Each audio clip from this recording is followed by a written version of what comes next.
In the first year of Adrian's affair, Isabel kicked his mistress into the pool. The man simply held her waist and whispered in her ear soothingly, "Just a little, mistress. Why are you so angry? You know I love you." For the next 2 years, Isabel slapped mistresses in public, paid them off with money, and even sent them to the police station. Until Adrian brought back a young girl who looked extremely similar to her, cherishing her day and night. Isabel locked the girl directly in the attic.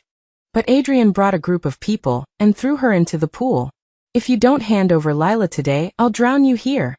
In the pool, Isabel was pinned down by 2 large men, her head constantly being forced underwater and then dragged back up.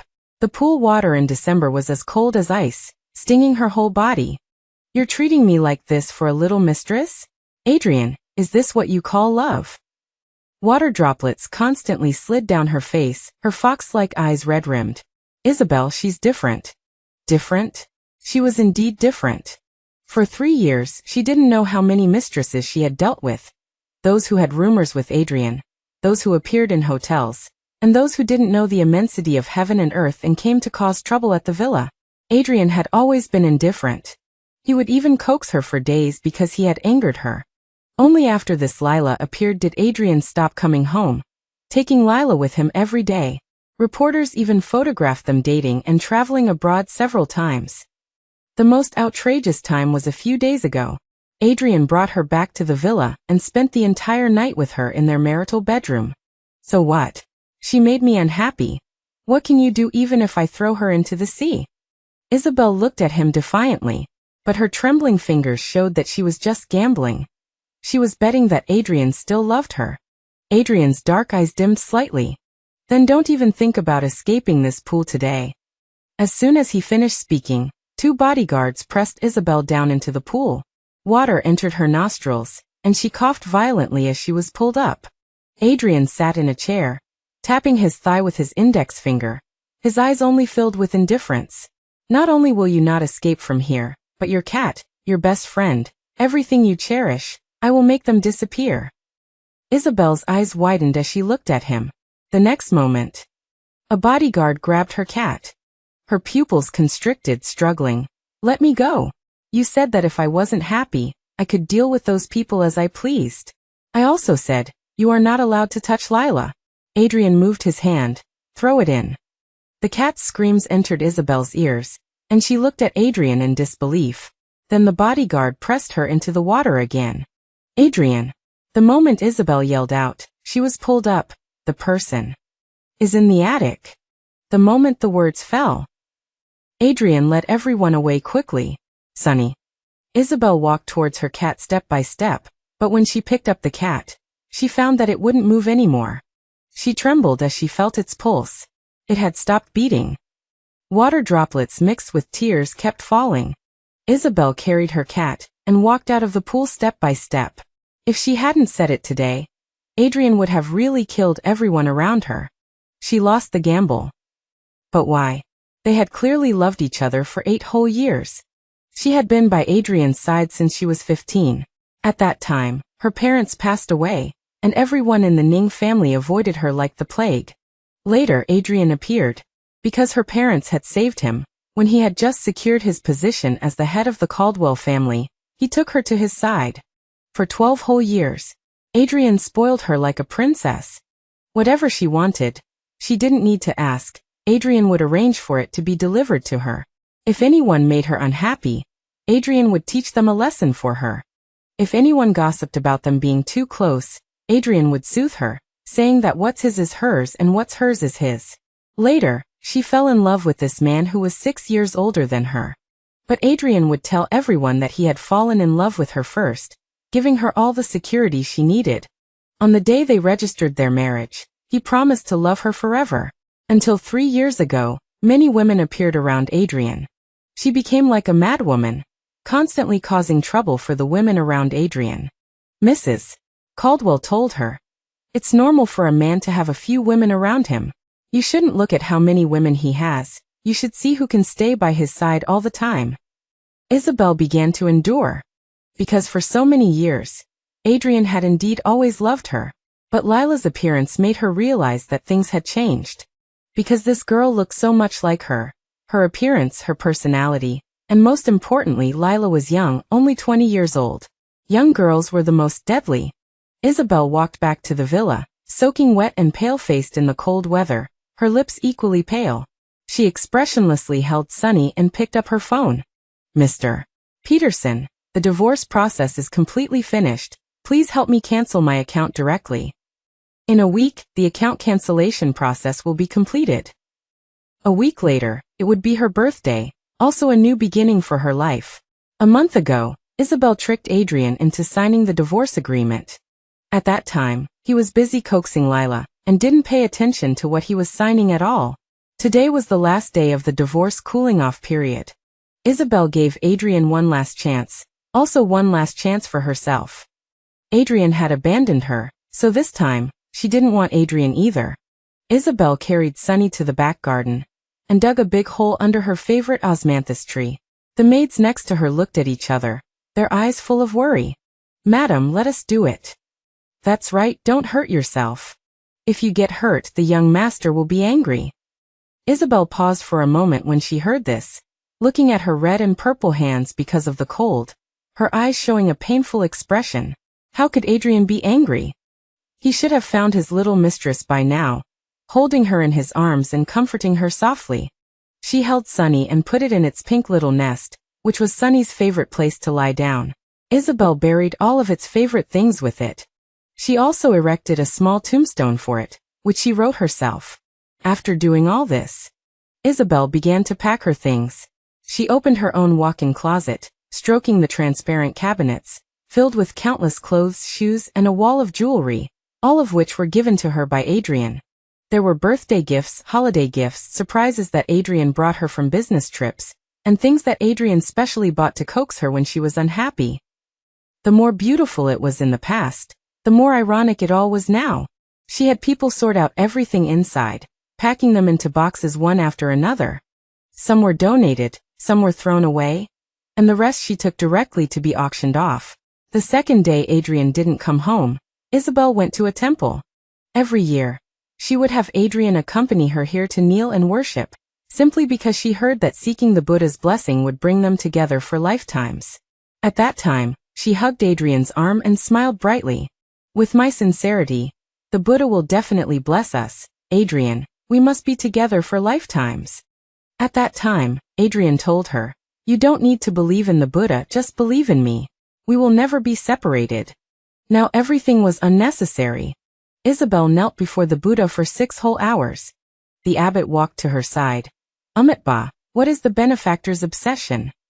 "Once I prayed before the Buddha to be with someone for lifetimes. For 5 years I never slacked off. Now that person has betrayed me. I use 6 hours to offset the promise I once made. I only ask to never meet that person again for all eternity." It was already night when she returned. Isabel's legs were already terribly sore. She opened the door and saw Adrian sitting in the living room at a glance. She walked upstairs as if she hadn't seen him. "Take Madam away." At Adrian's command, the 2 bodyguards behind him immediately came over and grabbed her. Isabel frowned, her face full of anger. "What else do you want to do?" "Lila has been diagnosed with a blood disease and needs a lot of blood transfusions. I remember you have Rh-negative blood. If it wasn't for you, she wouldn't have gotten sick. You should be responsible. She should thank me, otherwise she wouldn't have discovered this disease." Isabel was like a hedgehog. "Adrian, since you love her so much, then let me go. I promised your parents that I would take good care of you. You don't need to think about that." A sharp pain came from Isabel's heart. She always felt like a large hand was gripping her throat, making it difficult for her to breathe. Promised her parents. So all these years, it was just responsibility. There was no love at all, it was all an act.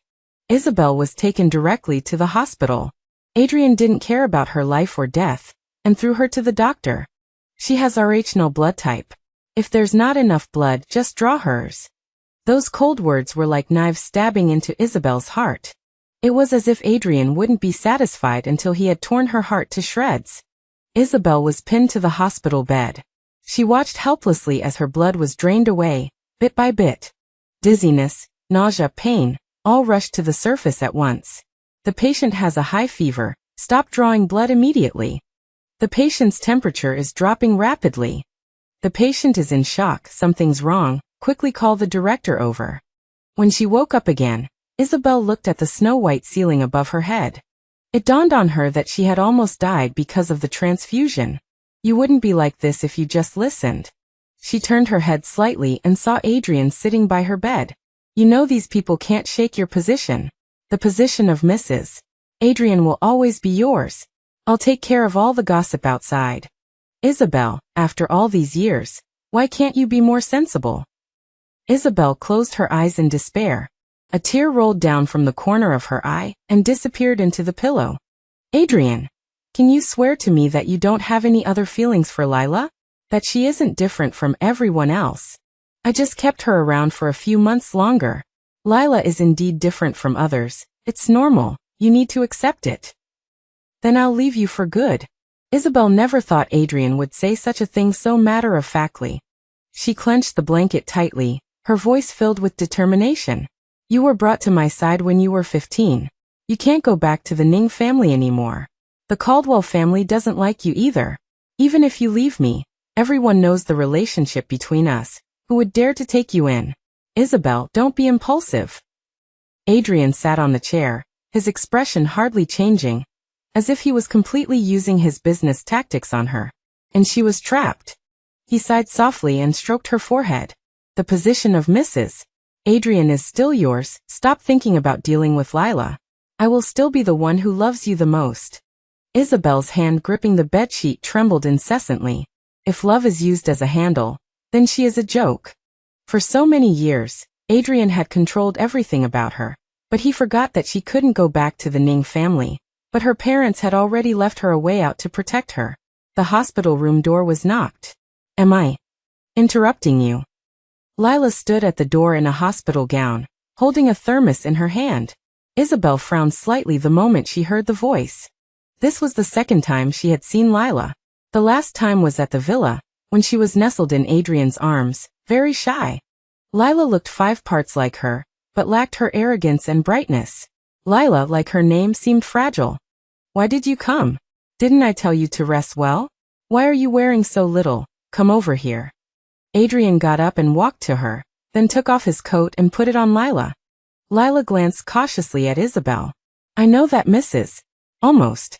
Because of donating blood to me, so I specially asked someone to boil a soup for her, to replenish her. She put down the thermos in her hand, then took out the contents. It was boiled for several hours, chicken soup with yam. It's very nourishing. She opened the soup, and the aroma instantly filled the entire ward. Isabel watched Adrian half holding Lila, his eyes full of pity. She then turned her head away. No need, take it away. It's really nourishing, and it was boiled for several hours. If you're worried I put something in it, I can try it first. Lila held the soup closer to her. Isabel was a little impatient. I said I don't need it, don't you understand? Instantly, the entire thermos fell to the ground, making a crisp sound. The soup was spilled all over the floor, and Lila's hands and legs were burned red. Isabel didn't expect this to happen. She opened her lips slightly, wanting to say something. Why did you scare her? Adrian hugged Lila and shouted at her, his eyes filled with heartache as he looked at Lila. You knew she wasn't feeling well. She kindly came to bring you soup, but you had to scare her. You just have to make trouble, don't you? Since you're so unwilling to drink this soup, you're going to kneel down and eat all of this off the floor right now, and apologize to Lila. Isabel's words were swallowed back again. She didn't mean to. Adrian could see that, but he was still punishing her for Lila's sake. Forget it, Mrs.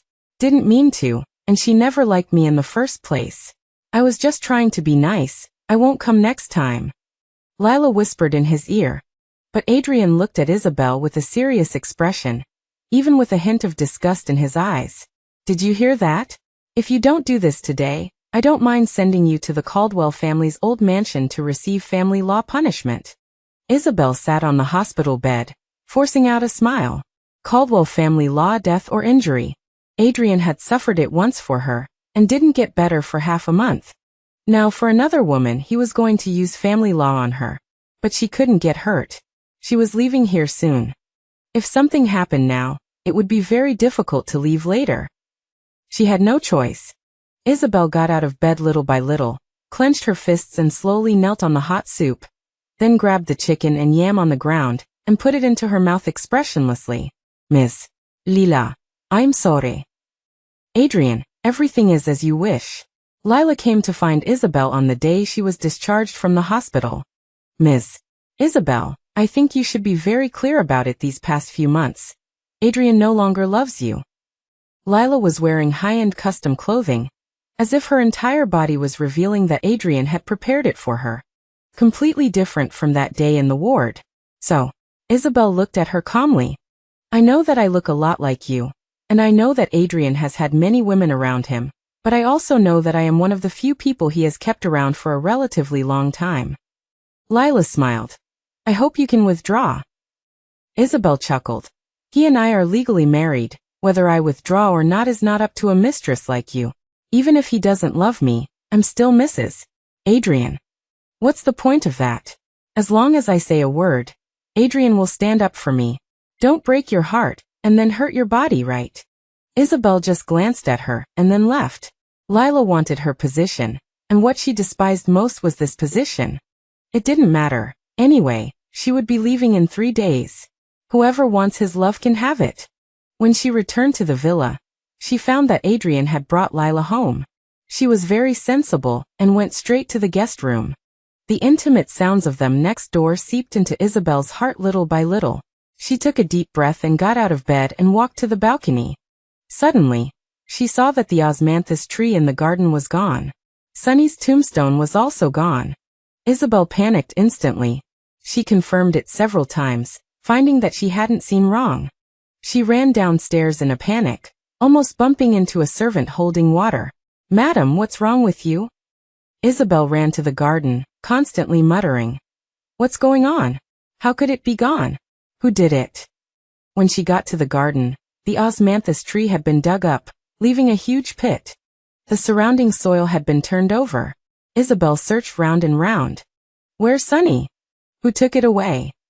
Her voice attracted many servants. Where did Sunny go? Madam. It was the woman the young master brought who said that Sunny's tombstone scared her. She ordered someone to dig up Sunny's grave and throw it away. Isabel felt as if the blood in her whole body was flowing backwards. She clenched her fists, turned around and rushed upstairs. She pushed the door open violently. Lila had just come out of the shower. Isabel slapped her directly on the face. Lila didn't even have a chance to react. Where did you throw Sunny? Give it back to me. Isabel, what are you doing? Adrian rushed out at this time and hugged Lila. I'm telling you to give Sunny back to me. Isabel roared. Why did you move things in the garden? Why did you have someone throw Sunny away? Lila's eyes were red and tears kept falling. I don't know. Mr.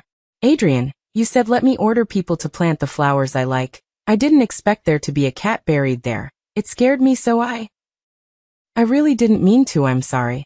Isabel, aren't you being unreasonable enough? It's just a cat. Do you have to bully Lila like this? Adrian completely protected the person beside him. Isabel's heart skipped a beat. Just a cat. Sunny had been with her for almost 10 years. It was the only gift she had personally chosen for herself. A family member she had personally selected. Adrian had always known how important Sunny was to her. But now Adrian was telling her it was just a cat. Isabel's heart grew colder with each passing second. Apologize. Adrian roared at her. Why should I? Disbelief filled Isabel's eyes. Since you won't apologize, you'll be held responsible for that slap. Adrian's icy words were like sharp knives. Guards, take the madam downstairs and make her kneel at the entrance and slap herself until she apologizes. Isabel was taken away by the bodyguards. The crisp sound of slapping echoed throughout the villa. Her face quickly became swollen and red, blood trickling from the corner of her mouth, but she remained silent. She had given Lila 1 slap, and Adrian returned 99, completely killing the Isabel who once loved him. When Isabel woke up, she was lying in the guest room, the injuries on her face already treated. The maid knocked on the door, and came in to bring her medicine. Madam. Don't call me madam, I'm not. The moment she opened her mouth, the pain on her face made her frown. The maid wanted to say something, but Adrian appeared behind her. Go out, I'll take care of the madam. Yes. The silence in the room was unnerving. Isabel sat up in bed, clearly not wanting to stay here any longer. Sit here properly and drink your medicine. Adrian seemed helpless with her, then added, You're always so proud, why can't you lower your head a little? Lower her head? When she first discovered Adrian's affair, she had gone almost crazy.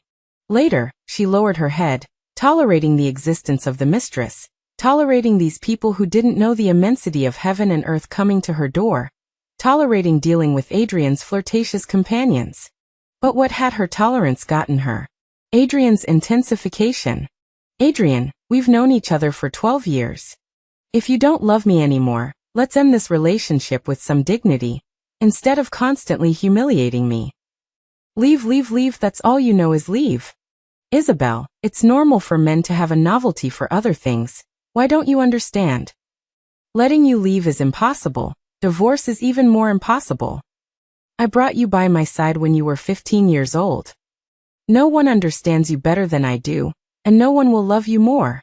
Adrian pulled her back and then pressed her into his arms, just like before, comforting her. This time I went a bit too far. Your birthday is the day after tomorrow. I've prepared a surprise for you. Don't be angry with me.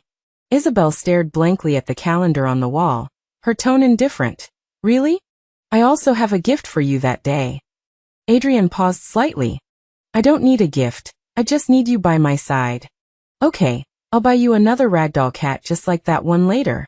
That osmanthus tree was just transplanted. If you like it, I'll have someone bring it back. Hearing these words, Isabel's eyes showed some disgust. No need. She now clearly realized that everything she possessed was given by Adrian, and Adrian could take it back at any time. This was like a huge woven net, only she was trapped in it. Isabel no longer wanted to be a bird in this cage. In the evening, Adrian brought Lila over again. Isabel was no longer as heartbroken as before, but she felt a little uncomfortable when she heard them laughing and joking. In the second half of the night, the noisy sounds outside woke Isabel up. She frowned and slowly opened her eyes. The whole villa was lit up. Through the window, Isabel saw what looked like flames outside. She suddenly jumped out of bed. The moment she opened the door, the entire house was engulfed in flames. Isabel rushed anxiously to the bathroom, then wet a towel, wanting to run downstairs, when she caught a glimpse of Lila in the downstairs bathroom. Without thinking, she ran straight over. What are you hiding here for? Run quickly. Isabel, how about we make a bet? Lila covered her mouth with a wet towel, but there was no hint of fear on her face. What? Isabel was a little confused. What are you doing at a time like this? Lila found a stick from somewhere and directly smashed the floor-to-ceiling window in the adjacent living room. But a pillar from upstairs fell down, almost injuring them. But her face wore a smile. Let's bet, Adrian will risk his life to save me. Isabel was pushed out by Lila. Huge debris fell down, blocking the gap perfectly. She turned back in shock, finding Lila standing inside. A smile on her face, which then turned into a look of horror. Why didn't you save her? Why didn't you come out together? The belated Adrian was filled with anxiety and anger when he saw this scene. The look in his eyes when he looked at Isabel even carried a hint of disgust. Isabel wanted to explain, but he didn't give her the chance. You what? Isabel, I always thought you just had a lot of small tempers.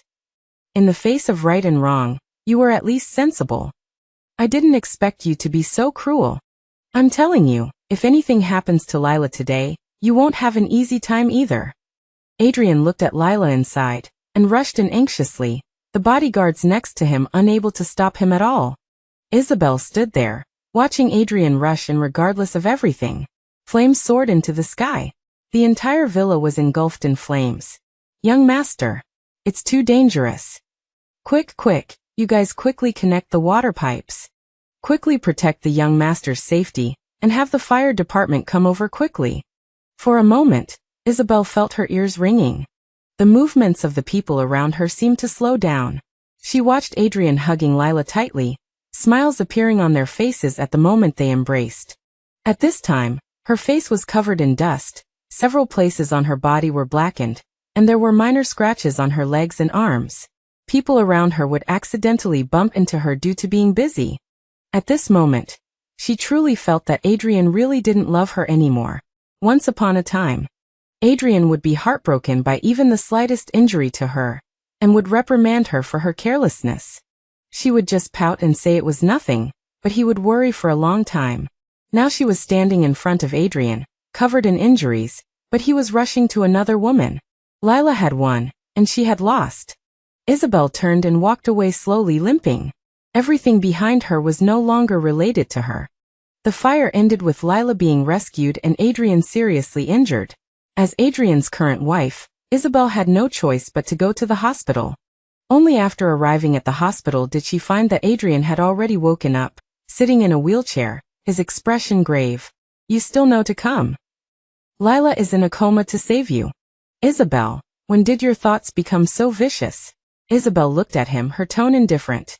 "Adrian, she saved me just to bet that you would go in to save her, so she pushed me out, understand?" The moment Adrian heard these words, a look of surprise flashed in his eyes. In the next second, he said even crueler words. "Is that your excuse? You've disappointed me too much. Even if she did that, she still saved you, but you left at this time." "Isabel, I always thought you were kind." "Kind." She was indeed very kind in the past. At that time, Adrian loved her and treated her very well. People in the circle envied her. She never checked up on him, never checked his phone, and never interfered in any of Adrian's affairs. At that time, they trusted each other. But what had all of this gotten her? Affairs, betrayal, one lie after another, countless humiliations.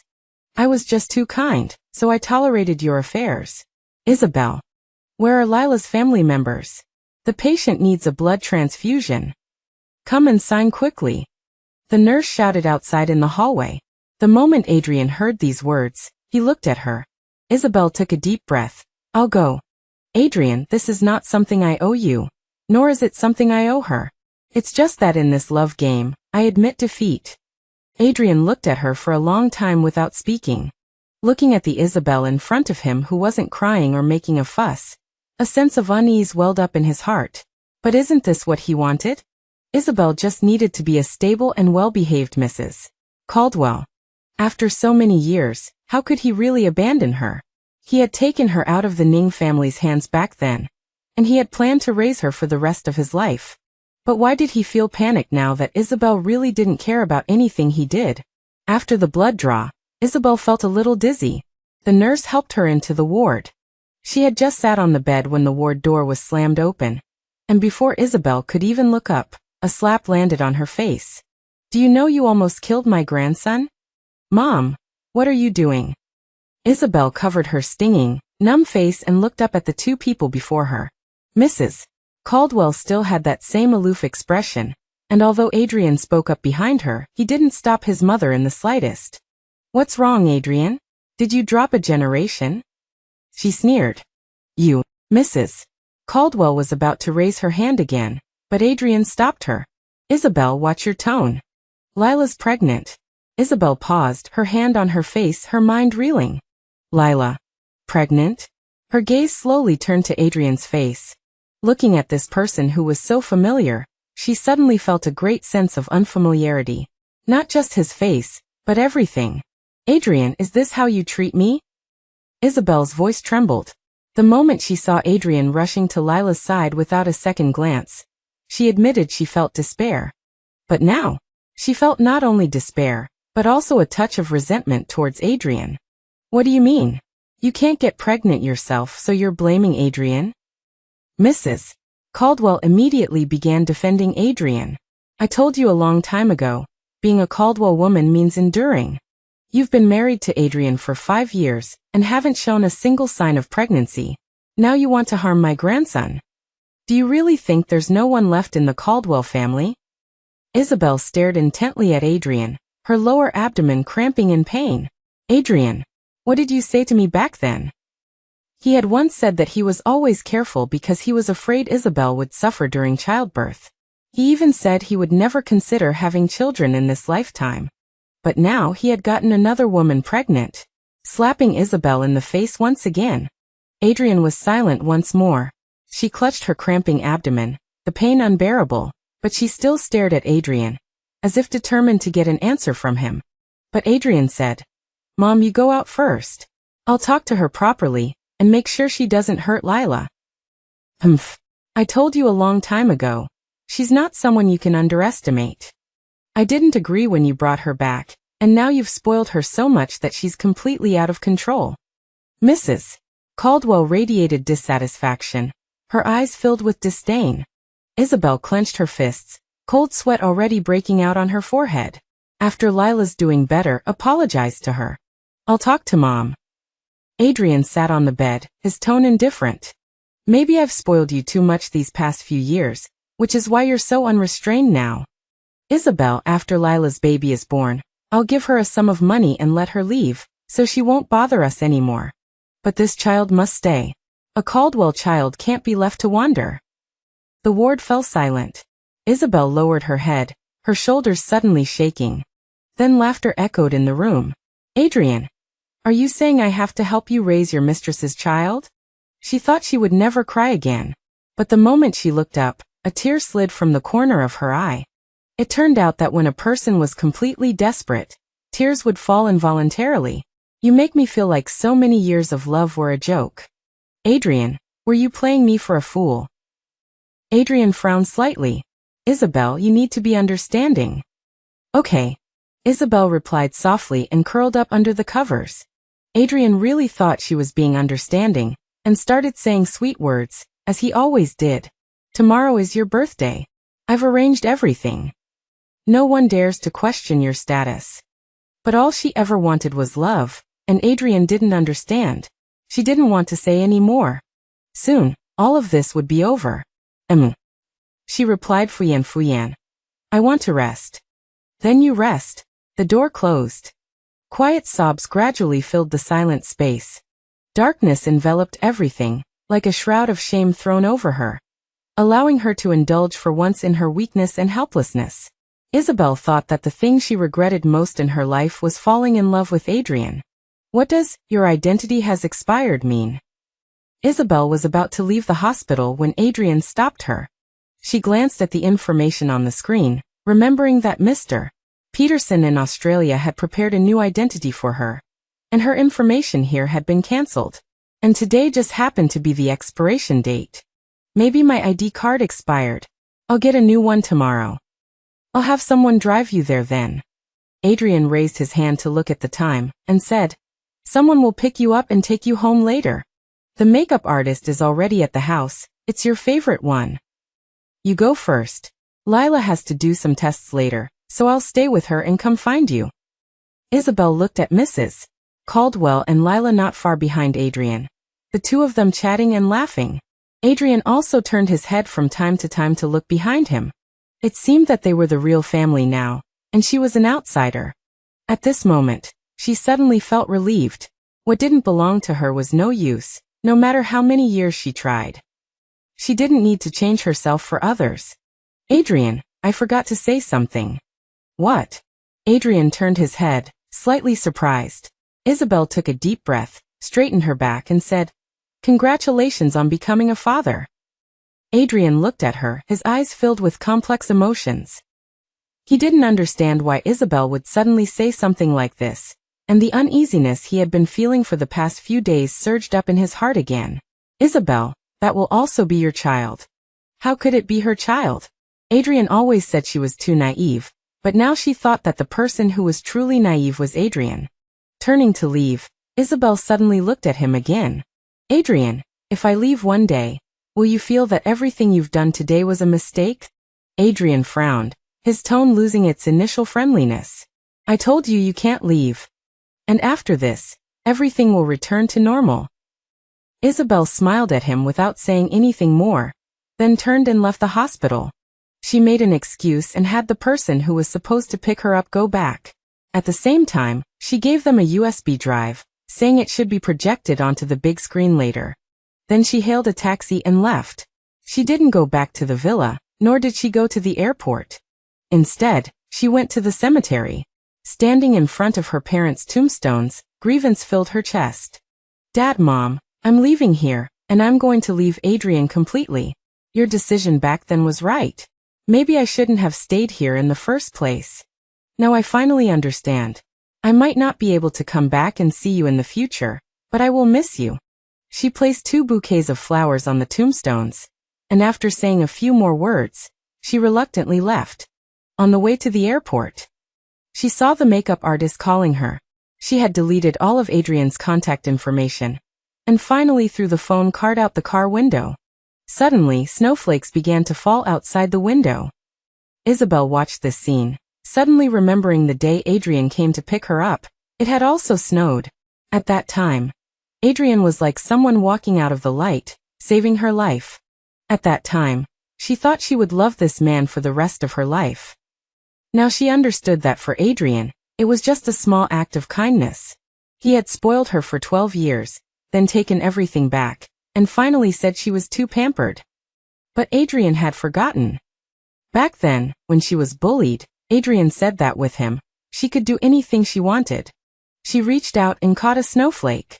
It was snowing again, Adrian, but this year the snow didn't feel the same as before. Just like them, there was no going back.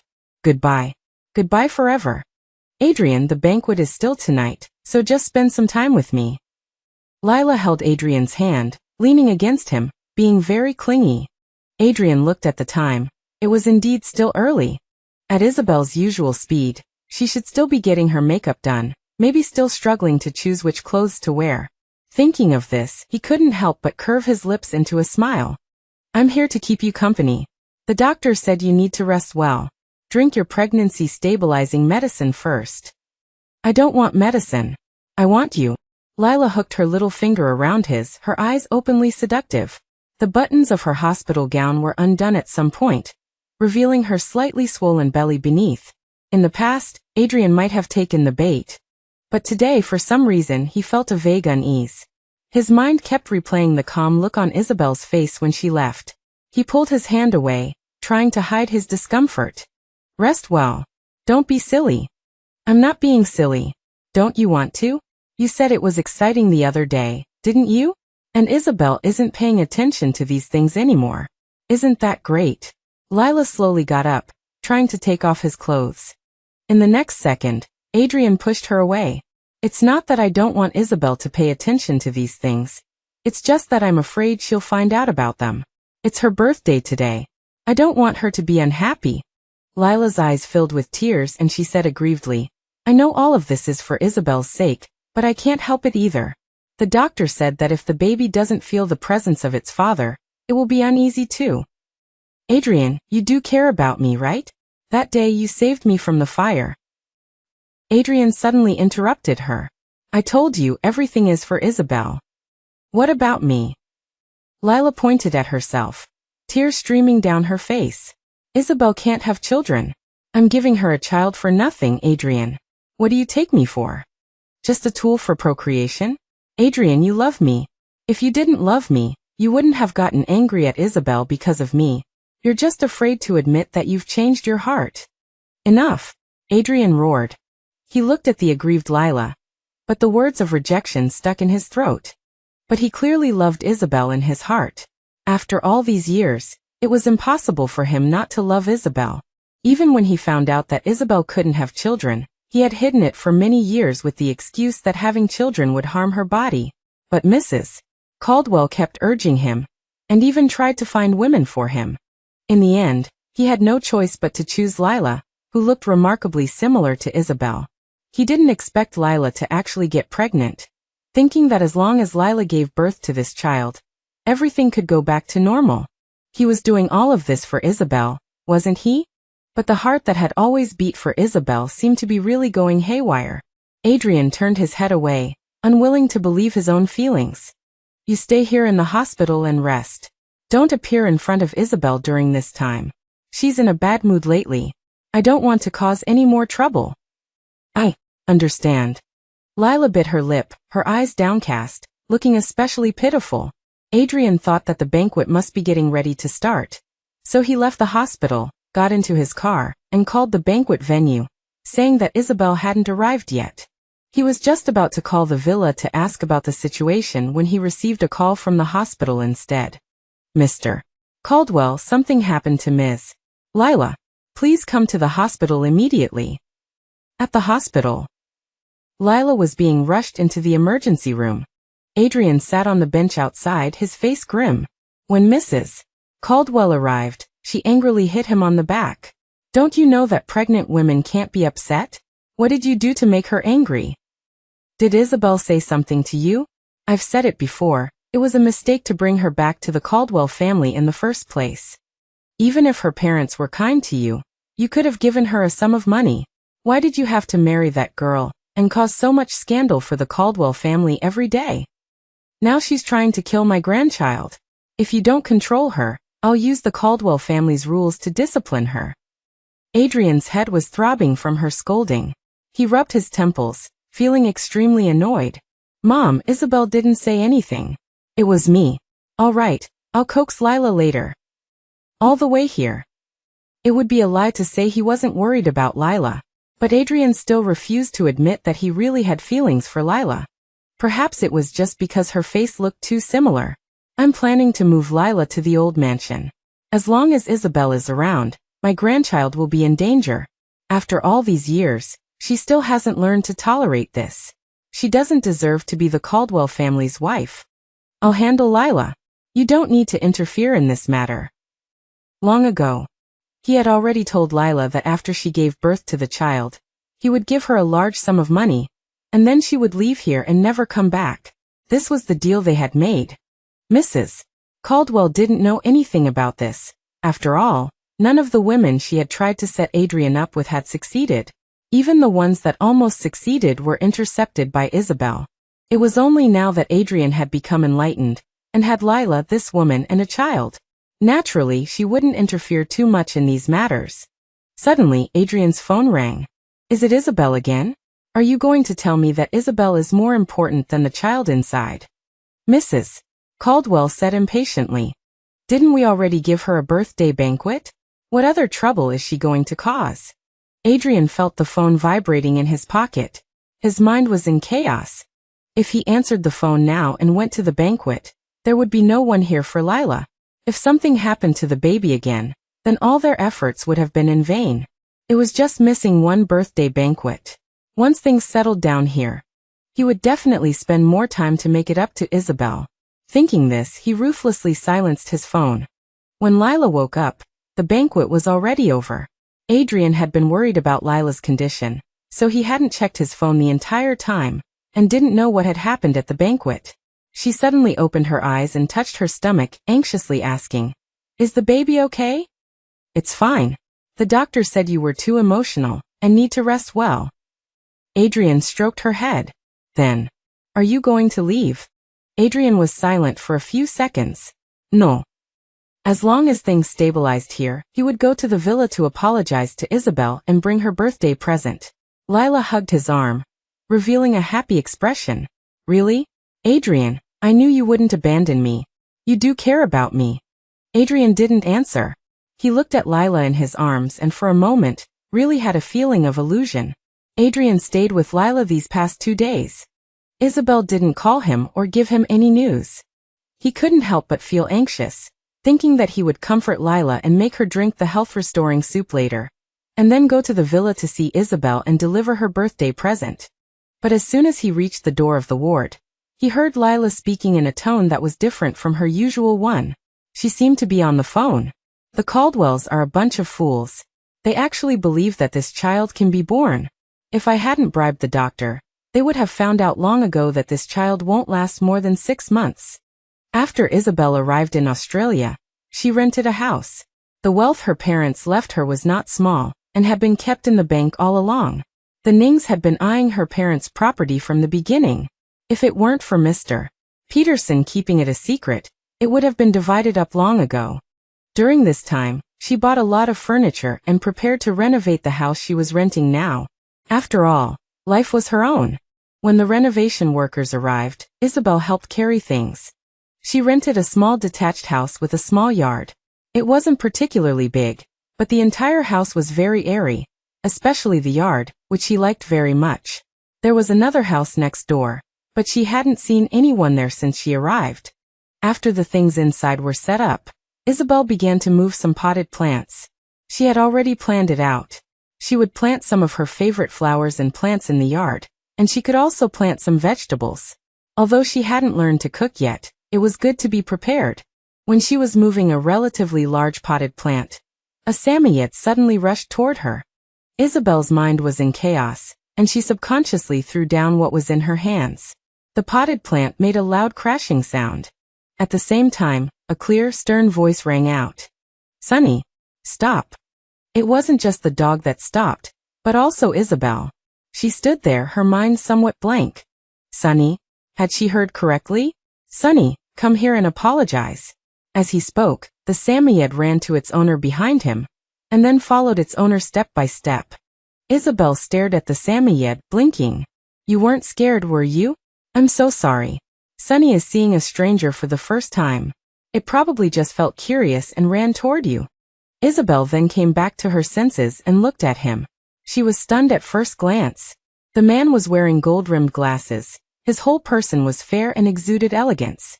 He had a faint smile on his lips, and you could see that he was mixed race, exuding a noble feeling.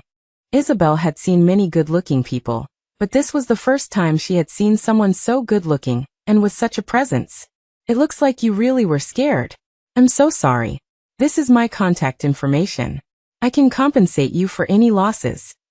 The man handed over a business card. "My name is Vincent." "It's okay, my name is Isabel. I was just surprised that your dog is called Sonny. I used to have a cat with the same name." "Is that so? What a coincidence." Vincent was also a little surprised. He suddenly frowned. "You're injured. I'll take you to the hospital for a checkup, and to bandage it up." Isabel lowered her eyes and looked at her leg, only to realize that it was already bleeding. The pain rushed over her belatedly. She originally wanted to refuse, but she stumbled after taking just one step. Vincent hugged her almost without hesitation. Their eyes met. Isabel didn't know why she had such a strange feeling. She was just about to get up when Vincent picked her up. She instinctively wrapped her arms around his neck. "I'll carry you to the car. It's okay, I'll take responsibility." Isabel hugged his neck, and for some reason those words sounded strange. Sonny circled around them, looking down with slightly red ears, subconsciously tightening her grip, which made Vincent think something was wrong. "What's wrong? Does it hurt a lot?" "My car is just ahead." "No. My potted plants are still outside." Vincent carried her into the car, propping himself up to look at her. His charming eyes filled with laughter. "So you were worried about the potted plants. I thought." "It's okay, I'll help you move them in later. I forgot to mention, I'm your neighbor." Just that smile. Isabel felt her face heat up, and she quickly turned her head away, nodding slightly. "Thank you. Is there anything else you need to say? If not, we'll be off. If we don't leave now, I'm afraid your wound will heal, and I won't have a chance to show off." "Oh, then let's go quickly." Vincent chuckled and got into the driver's seat. Sonny also got in. Isabel's face was red, but the corners of her mouth couldn't help but turn up. Find out which Dr. Lila bribed. Adrian, holding a thermos, stood in the hallway. After he hung up the phone, he took out a cigarette, lit it, and his mind was filled with Lila's words.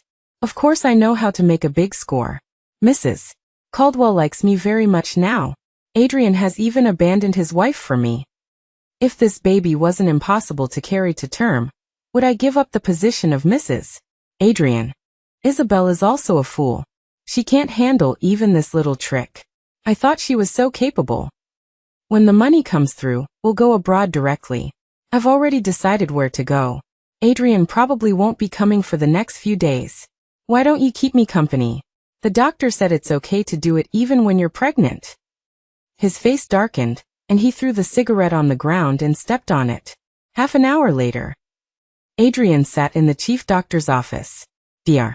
Miller stood next to him, head bowed, hands clasped in front, looking very nervous. "Mr.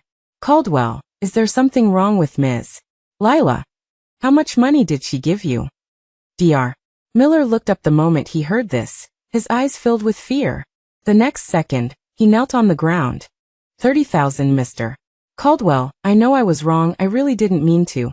Miss Lila said that if this was exposed, I would be finished. She said her child was very important to the Caldwell family, so Adrian gripped the report in his hand, his face cold as frost. Keep talking.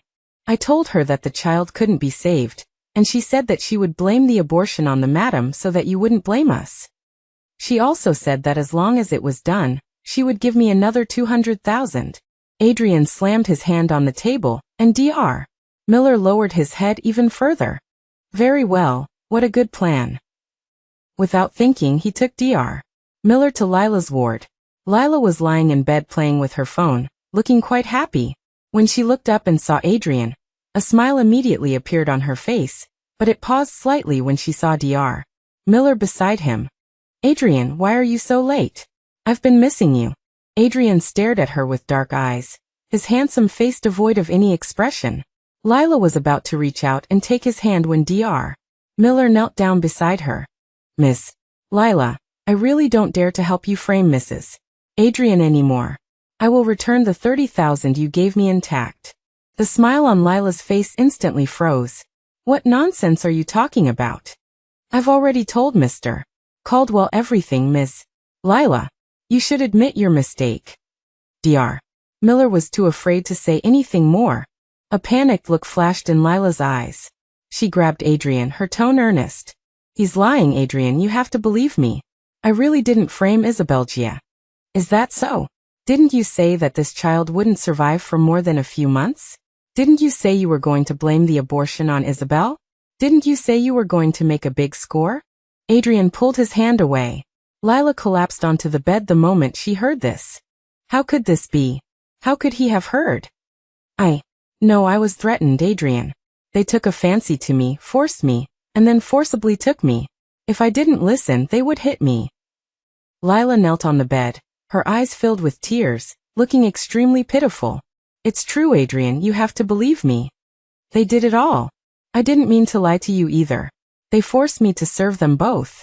What do you want me to do to let me go? Lila pointed at Dr. Miller on the ground. Adrian pinched her chin, completely devoid of the heart-aching expression he used to have. His eyes were filled with only coldness and sarcasm. Lila, you are the first woman to lead me around by the nose. If it weren't for the fact that your face is a little like Isabel's, I would have gotten rid of you long ago.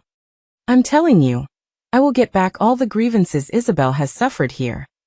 Lila was completely desperate. She cried and screamed, begging Adrian to spare her. Her stomach started to hurt at that moment, and then blood flowed out. She covered her stomach, her face full of pain. It hurt so much. Adrian, save me. Adrian coldly shook her hand away, looking at Dr. Miller. Save her life, don't use any anesthesia. Okay. When Mrs. Caldwell arrived, the child was completely gone. Adrian, what did you mean in that message? What do you mean the child couldn't be saved in the first place? She looked at Lila, who had just come off the operating table, and her entire being felt unwell. This child couldn't be saved from the beginning. Lila wanted to use this child to get a fortune from the Caldwell family. Her little lover even said that she had already booked a flight to leave, just waiting for the money to arrive. Mrs. Caldwell leaned against the wall, seemingly trying to calm her emotions. Are you saying all this is true? She also colluded with her lover to frame Isabel, wanting to drive Isabel away. Mom, don't send people to my side anymore. Isabel and I can live a lifetime even without children. Adrian rubbed his forehead, his mind full of Isabel's face. At this moment, he really wanted to find Isabel. Isabel had suffered too many grievances during this time. Mrs. Caldwell seemed to finally realize what she had done wrong. She leaned against the wall, and for a moment she felt as if she had aged 10 years. Adrian, don't let this woman go. How dare she play her? The Caldwell family had never made such a joke in this circle. Adrian's eyes darkened. I've already arranged for someone to take her back to the basement. After doing all this, he drove towards the villa. It had been 5 days. Isabel hadn't sent a single message. The calls were still from the banquet hall and the villa, but he had been preoccupied with Lila's child at the time and ignored them. Isabel must be very angry. Adrian glanced at the flowers on the passenger seat, as well as Isabel's favorite small cake, and took a deep breath.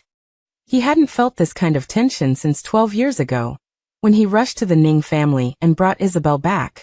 He, who had not yet firmly secured his position in the Caldwell family, knew very well how many eyes were on him, but he was still determined to keep Isabel by his side. He didn't expect so many years to pass in a flash. When he arrived at the villa, Adrian parked the car, took the flowers and cake, as well as the birthday present that he had prepared but hadn't sent. But when he opened the door, it was completely dark inside. Adrian put down the things, then turned on the lights, and found a row of dresses laid out in the living room. Those were the ones he had prepared for Isabel's birthday, but the dresses hadn't been touched at all. There were also many accessories next to them, which hadn't been touched either. There was even some dust on the coffee table, as if no one had lived in this house for days. Adrian's heart was pounding, and a bad premonition welled up in his heart. He called Isabel's name and ran upstairs. The entire villa was empty. What exactly is going on? The uneasiness was making him a little restless. This was the first time Isabel had not contacted him for so long, and had even played a disappearing act. Adrian had a guess in his mind, but he immediately denied his own thoughts. Impossible. Isabel couldn't leave him. They were husband and wife, they had a marriage certificate. Even if Isabel was throwing a tantrum, as long as he didn't agree to a divorce, she couldn't leave. But curiosity drove him to check the things in the bedroom, and he found that many of Isabel's clothes were gone, and her favorite white suitcase was also missing. He couldn't find these things in the guest room either. He ran to Isabel's favorite room, and the jewelry, clothes, hats, high heels, and all kinds of small trinkets were gone. Suddenly, he remembered that one day a servant said that Isabel had cleared out a lot of things. But what was he doing at that time? Dragging Isabel to the hospital to give Lila a blood transfusion. Adrian suddenly remembered the dresses downstairs, and called the people at the banquet hall. Did Isabel go to the banquet hall on her birthday? Mr. Caldwell, you finally surfaced. We've been trying to contact you for days. The madam left on her own that day. The villa said that the madam didn't go back at all, and not only that, but we can't get through to her phone. Madam sent a USB drive over, said it's for you to watch. In that instant, Adrian felt like a part of his heart had collapsed. He hastily hung up the phone, his hand trembling as he dialed the number he had pinned to the top of his contacts. But the cold, robotic voice kept coming from the other end. Had Isabel really left? How could this be? Isabel couldn't leave him, impossible. Mr. Caldwell, this is the USB drive madam left for you. The person in charge ran over to deliver the USB drive specifically, then left. Adrian anxiously plugged the USB drive into the computer, and a video popped up the next second. For a moment he didn't dare to click on it. A long silence. He finally clicked on the video. Adrian. He hadn't heard Isabel's voice in 5 days, and he felt momentarily dazed. In the video, Isabel was sitting on a chair in the room, her hair falling over her shoulders, her face without makeup, but her eyes were gentle and slightly indifferent. Knowing you, I think you probably didn't go to the banquet hall. You only contacted the person in charge there after you realized I was gone. And that's how you got this USB drive. Adrian was slightly stunned. His lips trembled, but he couldn't say a word. Since you already know I'm gone, you've probably guessed it too. I've left you completely. Impossible. You can't leave me. Adrian replied to the video on his own. You think it's impossible, right? But that's the reality. I don't think you'll find the divorce certificate hidden in the bedside table either. Adrian froze completely at the last 3 words. When he rushed upstairs, he really found 2 divorce certificates in the bedside table. The divorce application was prepared a month ago. You were worried about Lila on the day you signed it, so you didn't notice anything. On the day of the divorce cooling-off period, you held me down in the swimming pool and asked about Lila's whereabouts. Later, I went to get the divorce certificate and put it in here, and you never noticed it either. Adrian, you see, you actually had many opportunities. Adrian thought about what happened that day. After finding Lila, he took her to the hospital. He clearly had countless opportunities to open this cabinet, but he never opened it once, missing it completely.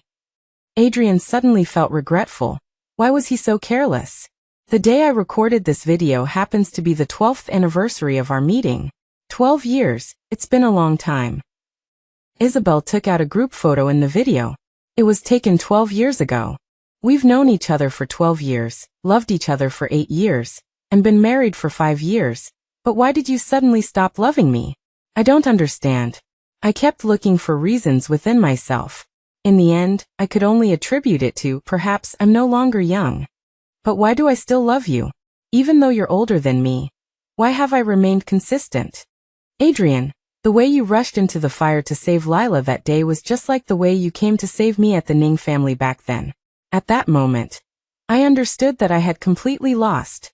I congratulate you and congratulate you on becoming a father, and I congratulate you on your family of 3 being able to be together, because I'm withdrawing. Adrian kept shaking his head. No, I just did it for the child. Isabel, please come back. Please. A teardrop fell onto the coffee table. Adrian looked at his own tear and finally realized what he had lost. Adrian. He looked up at Isabel in the video. Adrian's eyes were already red and swollen when he heard this. When I was 16, you told me that with you, I didn't have to be afraid of anyone. When I was 19, you said that the people of Adrian should be arrogant. When I was 22, you told me again that whoever made me unhappy could be punished, and you would take care of everything. You taught me to be the way I am now step by step, and you also told me with one slap after another that everything in the past was just an illusion. Adrian stared at Isabel in the video, his lips trembling. Isabel, I thought you would tolerate me this time, just this once. The previous ones were actually fake. I just didn't want you to be targeted by the Caldwell family because of the child. Isabel, I was really wrong. But Isabel in the video couldn't hear his words, and the words continued. So Isabel is already dead.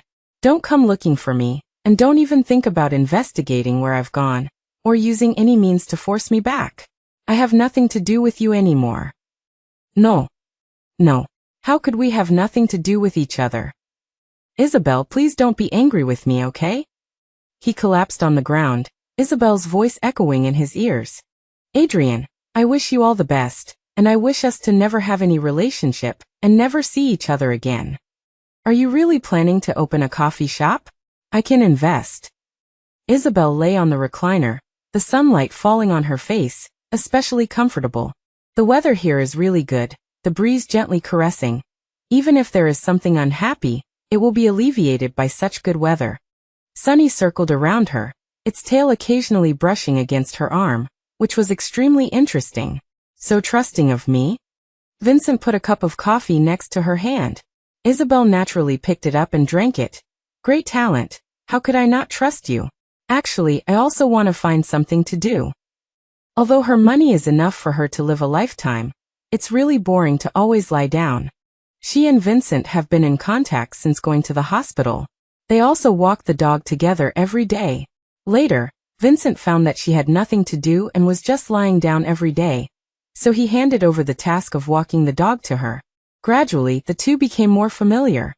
Vincent's family also has a family business, but he is not interested in it, so he moved out by himself.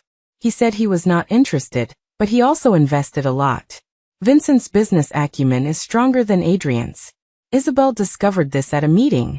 It can be said that as long as Vincent approves of a project, it will make money. The most important point is, Vincent's cooking is especially delicious. Since Isabel tasted his cooking, she dismissed the idea of cooking herself. Living so close, it's not too much to mooch a meal, right? Very good, this skill, you really have to open a store. You're quite good at flattering me. I'm telling the truth. The location of the cafe was quickly selected, and Isabel accompanied Vincent to select what was needed. Vincent gave the right to decorate to Isabel. You are half the owner of this store, of course you have the right. He said it strangely, but Isabel didn't think too much about it. But when she thought that she could decorate the whole store, she felt very excited and full of challenges. Facts have proved that Isabel is really serious about this store. Every day she is looking at pictures, and also looking for some unique designs. In order to make the cafe more attractive, she also went to other cafes to learn about it. Vincent, I think this is better looking. Yeah, pretty good, better looking than the last one. Vincent, I want to change this place, what do you think? I support you. Vincent, will you accompany me to see other stores? I will definitely accompany you if you want to go. In half a month, Isabel lost a lot of weight. She lay on the chair to rest, visibly tired. Vincent sat beside her and covered her with a blanket. After a long time, he raised his hand and touched her head. Isabel happened to wake up at this time, and Vincent took his hand back the next second. Vincent, I'm hungry. Okay, I'll go back and cook now. He looked at Isabel, who muttered a few words and fell asleep again, and couldn't help laughing. Sunny was nestled beside her, man and dog being very well behaved. The meal was ready an hour later, and Isabel ate a full bowl of rice directly. Vincent, you really cook well. I really want to mooch meals all the time. No need to mooch, I can cook for you any time you want. Vincent put a chicken wing in her bowl. Isabel suddenly froze. During this time, she couldn't help but feel that Vincent had a crush on her, and she would always think about Vincent. But Isabel has been unwilling to accept that she has taken a fancy to another person so quickly. What's the difference between this and a scumbag? You don't have to be nervous, just take your time. Vincent, you. Isabel really wanted to ask that question, but after hesitating for a long time, she finally put down the chopsticks. I'm full, I'll leave it to you. I'm going back first, thank you. Back in her own house. Isabel buried herself in the sofa, but her reddened earlobes betrayed her. By the time she figured it out, it was pitch black in an instant. Power outage. She took out her phone to illuminate herself, and found that only her house was out of power. Without thinking about it, she prepared to go out to find Vincent, but as soon as she took 2 steps, she heard movement outside. She thought Vincent was here, but the next second, she heard 2 footsteps. Isabel instantly realized something was wrong. She took off her shoes and walked carefully, then took out her mobile phone to send a message to Vincent, thinking that there was a door in her backyard. She planned to run out there. But the 2 people came in first. Isabel turned to leave and heard the 2 people talking. That woman seems to have noticed us. What should we do? Is there any news about Madame yet? Not yet. All of Madame's information has been cancelled. She hasn't contacted any of her old friends, and there's no news from the Ning family. Adrian threw the documents in his hand directly onto the floor. She's only been gone for this long, and you can't even find this out. What am I paying you for? Madame hasn't even used a bank card. There's no trace of her life at all. We really can't do anything, the assistant said, head lowered, also finding it difficult. Who would have thought Isabel could be so ruthless, truly leaving no trace at all? Adrian put his hands on his hips, looking irritated. He stood in front of the floor-to-ceiling windows, looking down at everything below. He had been with Isabel for 12 years, and he knew her little habits like the back of his hand, but this time he truly didn't know where she would go. Check again, even if you have to go through all the surveillance footage. You have to find out where Madame has gone. Understood. As the assistant walked out, Mrs. Caldwell walked in. Adrian, I went to the villa, but Isabel isn't there. And none of the villa servants are there either? Have you moved somewhere else? The secretary behind her put down 2 cups of tea and left. Adrian was already annoyed, and hearing these words only gave him more of a headache. He raised his hand to rub his forehead. Mom, Isabel left, she ran away. What? How could she leave? She hasn't mentioned leaving all these years. Why is she suddenly leaving now? Mrs. Caldwell looked at him in shock. But these questions finally caused Adrian to explode. Why wouldn't she leave? She's a person too. You've been constantly trying to put women around me these past few years. Isabel was furious, and now look, you said if Lila can't get pregnant, she should leave. Lila conspired with that doctor to deceive us, using a child to trick you. And she even wanted to force Isabel away. Didn't you always dislike Isabel? Now look. Everything is as you wished. He turned around and sat on the sofa, drinking a cup of tea in one gulp. Mrs. Caldwell felt wronged. Wasn't I doing it for you, for the Caldwell family? If Isabel had some tact, would things have turned out like this today? I also knew it was wrong, so I was thinking of going to Isabel to apologize, but how was I to know she'd just left? Adrian also knew that his mother just wanted a child, but it was precisely this matter that led to Isabel leaving. Just find her first. After so many years of feelings, she can't just leave. And no one in the Ning family can help her. Even if I don't like her, she's been our daughter-in-law for so many years. The Caldwell family needs to maintain some semblance of reputation. Alright, stop meddling in these things. Adrian clearly dismissed her. He knew why Isabel had left. He had watched the video of that day over and over again, each time feeling Isabel's censure.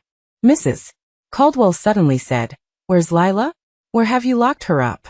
I can't make amends to Isabel, but I can still deal with this woman." Adrian wanted this woman he had locked in the basement, and a dark light flickered in his dark eyes.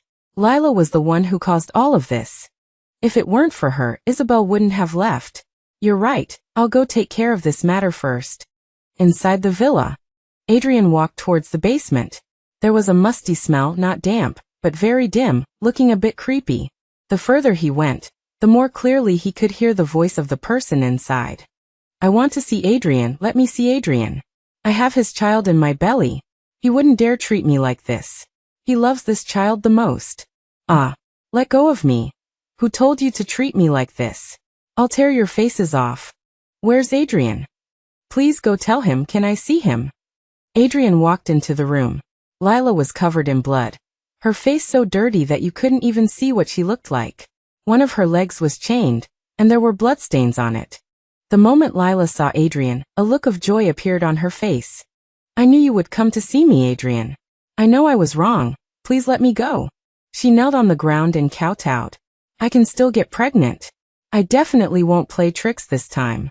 I'll leave after the child is born, okay?" But Adrian's eyes showed a hint of disgust. "What did you say to Isabel?" "What?" Lila looked blank. I didn't say anything. She couldn't take it herself. I didn't say anything." As soon as she finished speaking, Adrian got up and kicked her directly. Lila curled up in pain.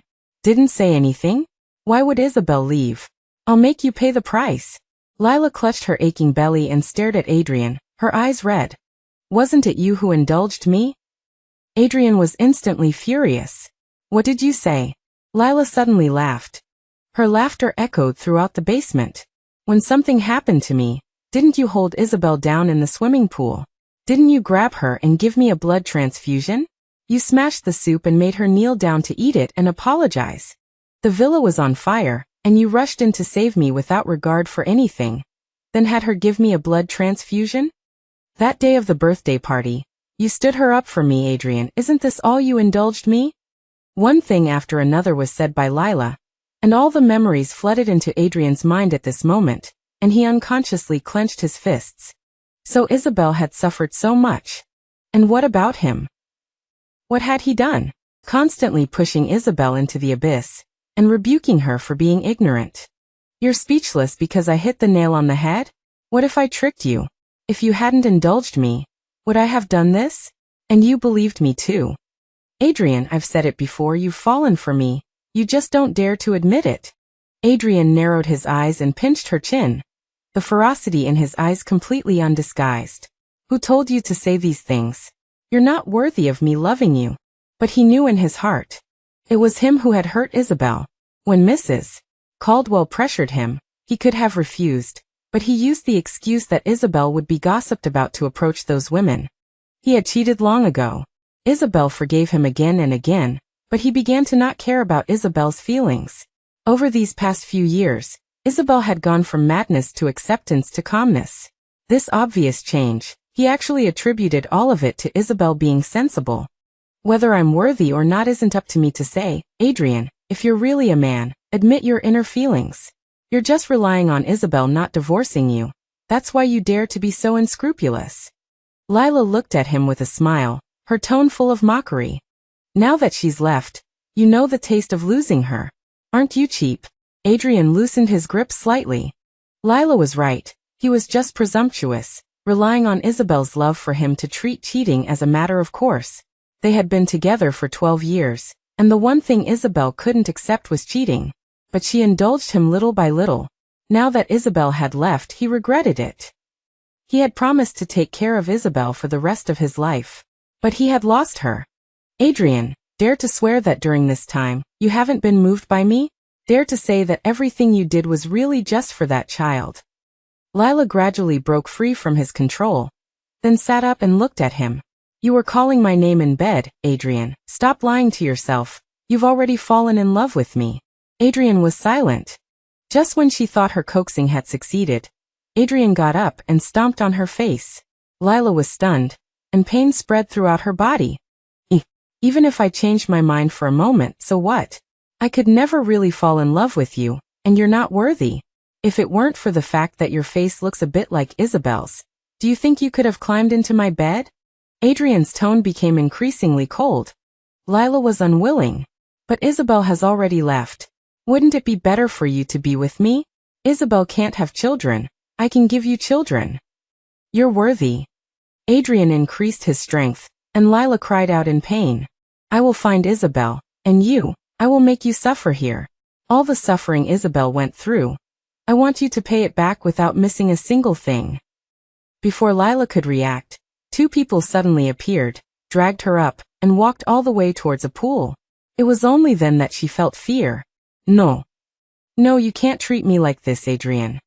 Her cries for help echoed inside. Help, help, I'll never dare to again. Adrian, Adrian. Adrian stood motionless in place. The bodyguard next to him handed him a towel, which he took, his eyes filled with disgust and loathing. As soon as he walked out of the basement, the assistant ran over.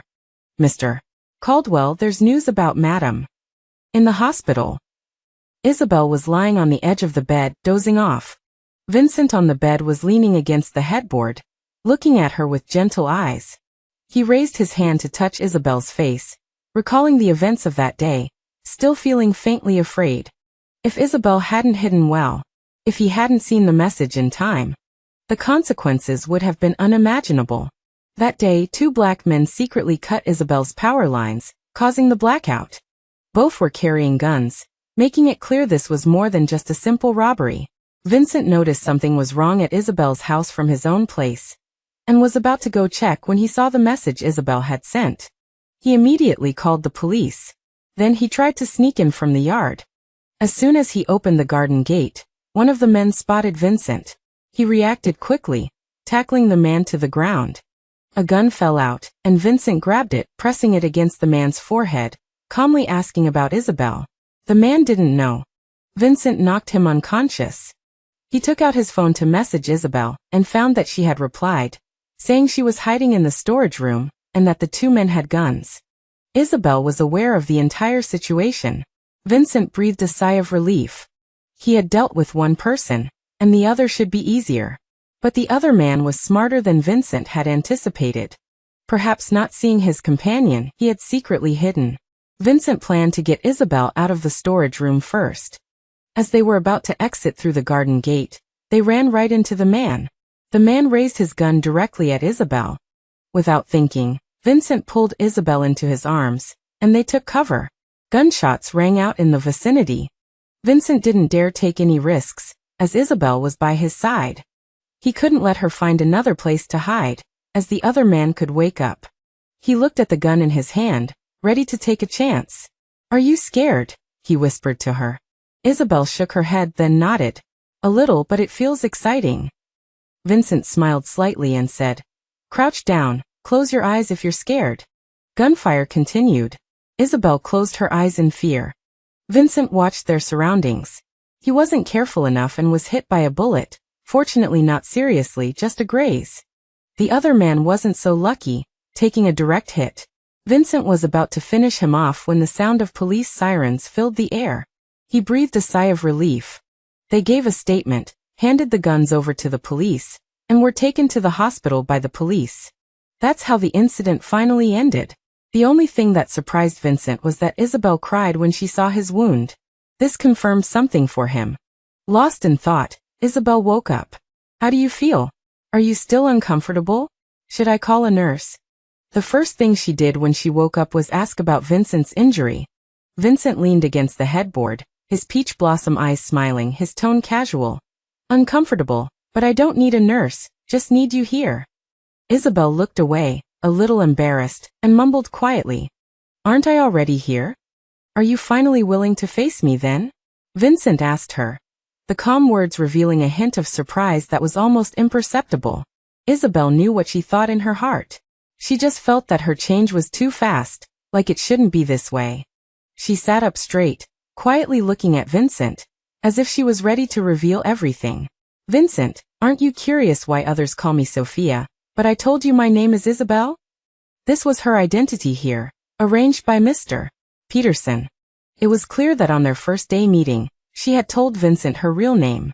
Everyone has their own secrets. I understand. You'll tell me when you want to. Then I'll tell you now.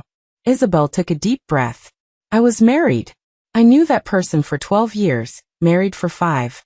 I got divorced recently and changed my name specifically to escape. That doesn't conflict with us being together. That's your past.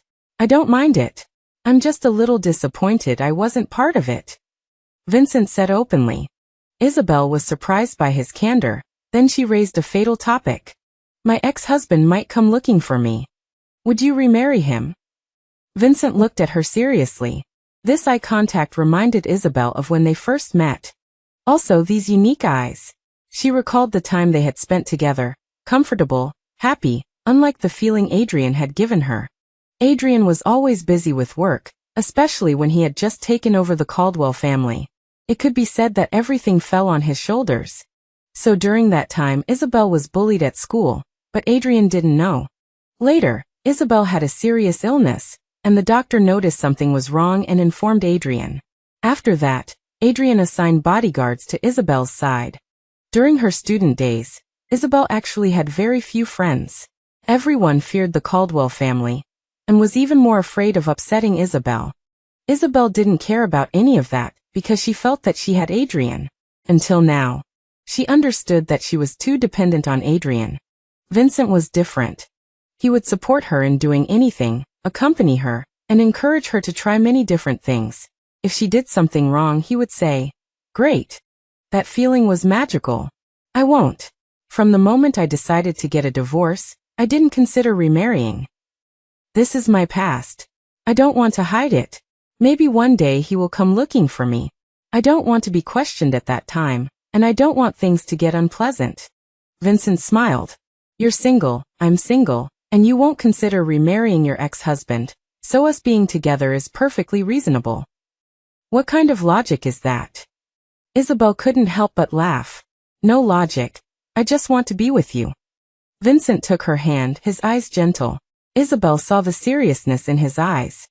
They hadn't known each other for long, but she didn't understand why he could be so serious. The air was quiet. She could clearly hear her heart beating. If just one failed marriage made her lose her longing for beautiful things, then she would definitely be a coward. But Isabel wasn't a coward. Okay. You. Agreed. Agreed. Vincent rarely showed such a confused and helpless expression, as if he had received his most precious thing, but he was reluctant to touch it. His hand that was holding Isabel's trembled slightly. Isabel also felt it. She took his hand back, giving him strength. 3 days later, Vincent was discharged from the hospital. Isabel was afraid that his wound would relapse, so she practically lived at Vincent's house to take care of him. Although Vincent still did the cooking, Isabel would still help. Isabel was in charge of the coffee shop, and it was almost finished renovating. It would be able to open in a few days.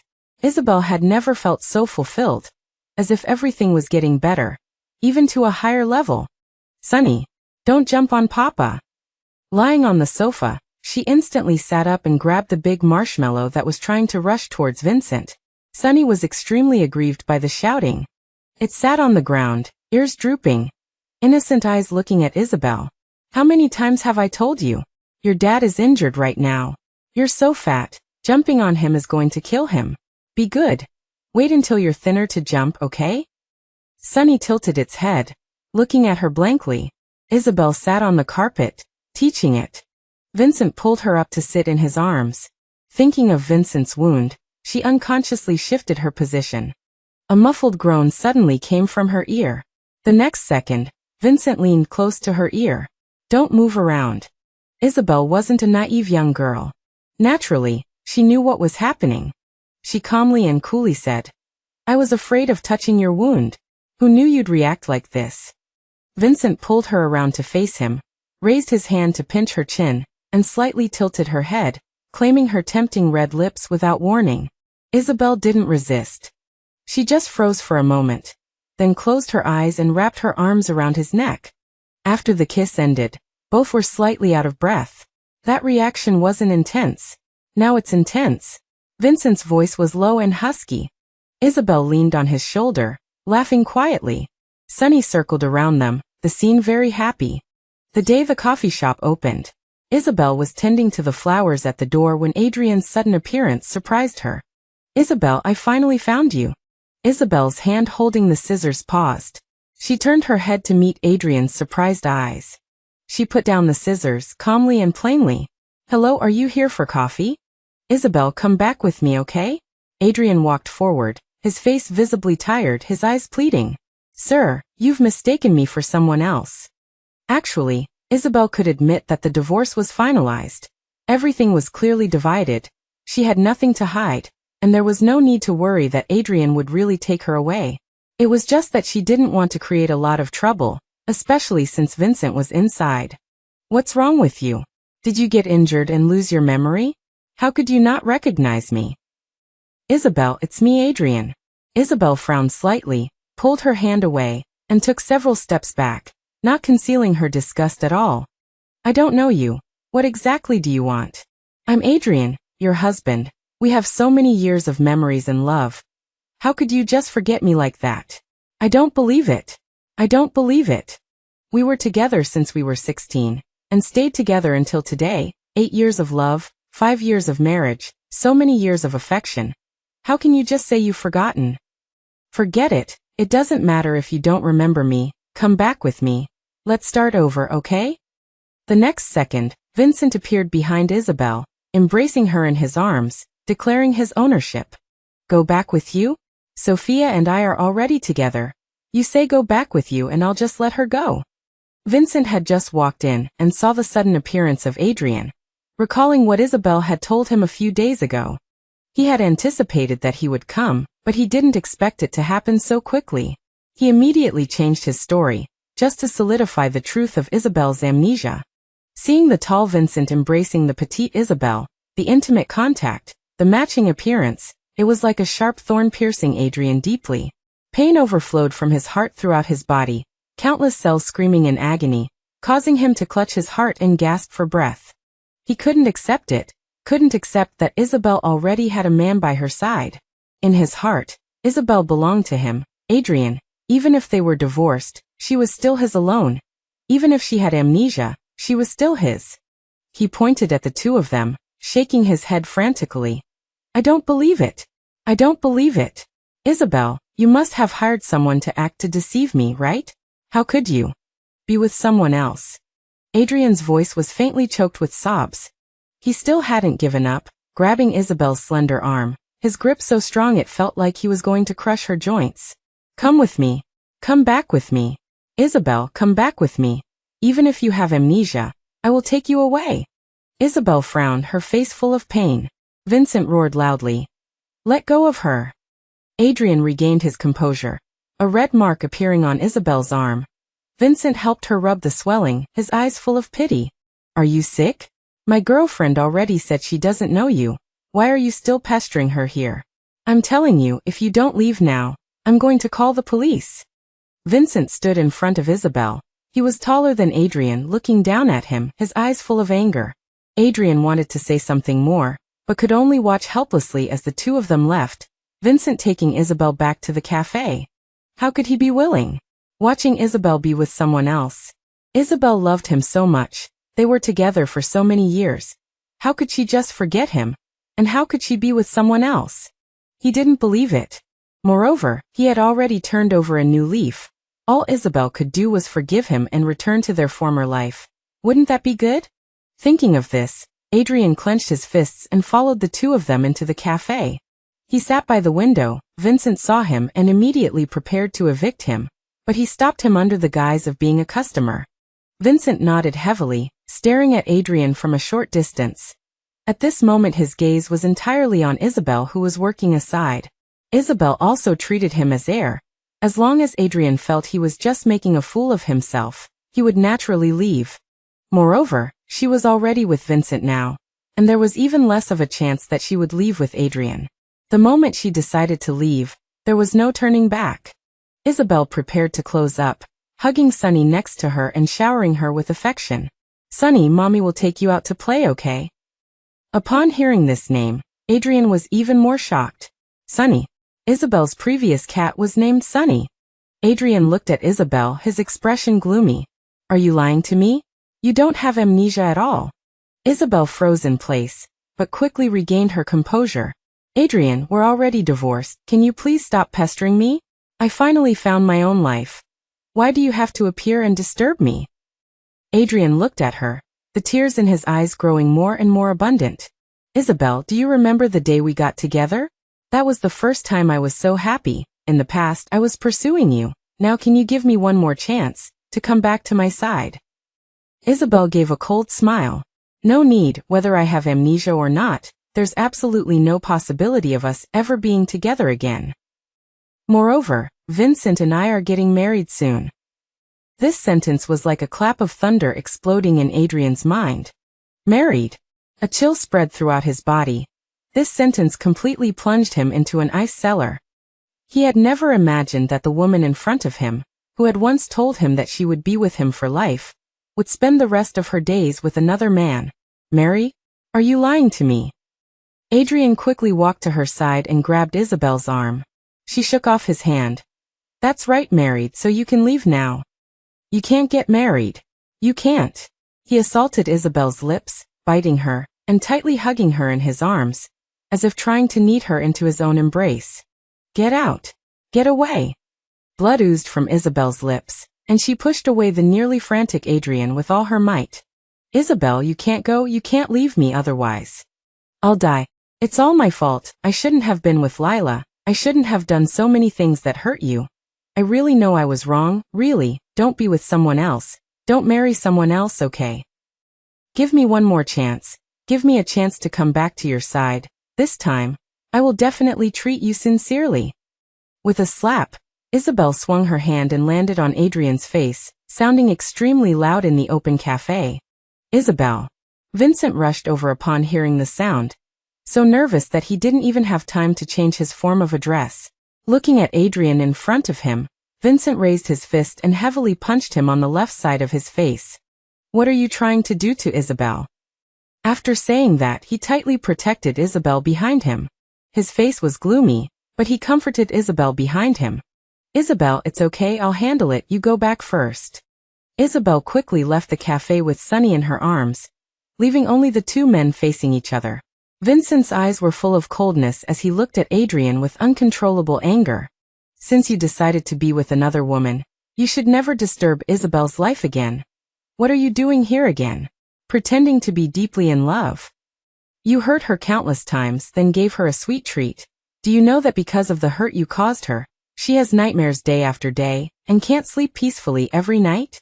Adrian, I feel sorry for her. I want to give her a home. And the person we least want to see, the person who hurt her the most, is you, who once said you loved her the most." Adrian froze in place, his hands slowly drooping to his sides. It's not like that, it's not like that. I love her. He murmured to himself, not knowing what to say. When the truth was revealed before him, all explanations seemed particularly pale. If you really feel sorry for her, then let her go. Don't disturb her life anymore, okay? Adrian looked like he had lost his mind, his eyes dull. He walked out of the store, looking at the warmly decorated cafe. The disappointment in his heart accompanied by bitterness made it difficult for him to express. He was really wrong. From beginning to end, he relied on her love and did many things that hurt her. And when he thought about those things again, he wanted to slap himself. The next day, when he wanted to come over and take another look at Isabel, there was a sign hanging on the store.